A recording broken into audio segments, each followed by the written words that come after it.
Huwag tango na ubos sa bag-ong matatag curriculum o K-10 program sa Department of Education ang subject nga MTB kun mother tongue.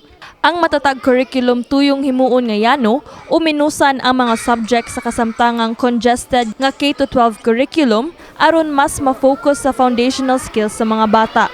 Pasabot ni ini, pipila ka subjects ang bag-uhon o tangtangon sa kinder hangtod grade 10 sa tanang public o private schools. Sa grade 1, gikan sa 7 ka subjects, 5 na lang ang ipabilin. Gilangkuban kini sa reading and literacy, mathematics, language, makabansa, ug GMRC o good manners and right conduct. Gani sa kindergarten, huwag tango na ang formal subjects o himuong play-based approach ang ilang pag-eskwela. Kaniadtong Setyembre, gisugda na ang implementasyon sa pipila ka mga eskwelahan lukop nasud.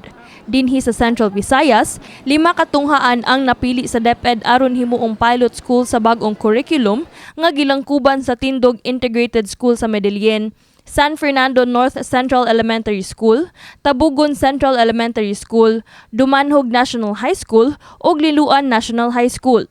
Sigon sa Regional Director sa DepEd 7 nga si Luciano Jimenez, nga maayo ang feedback sa mga magtutudlo ug tinun-an sa maong mga eskwelahan sukad sa implementasyon sa matatag curriculum. So far for the first month, based on report from the Schools Division Office of Cebu Province, ang ato lipay rampod ang atong mga teachers, atong mga bata, no? Kaysa ako nag-ingon, decongested man siya.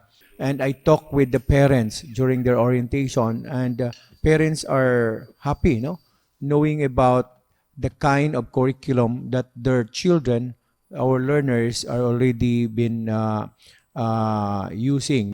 Nagkanayon si Jimenez nga tungod sa ubos nga performance sa atong nasod sa mga international assessment, na desisyonan sa Department of Education nga bag-uhon ang kasamtangang K-12 curriculum.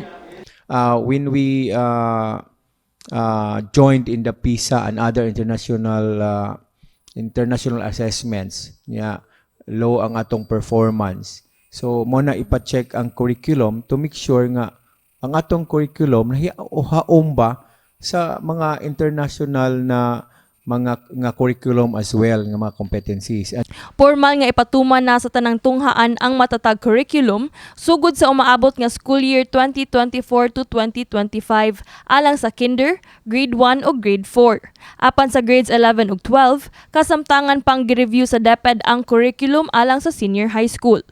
Kini si Queenie Joligon alang sa MyTV Cebu.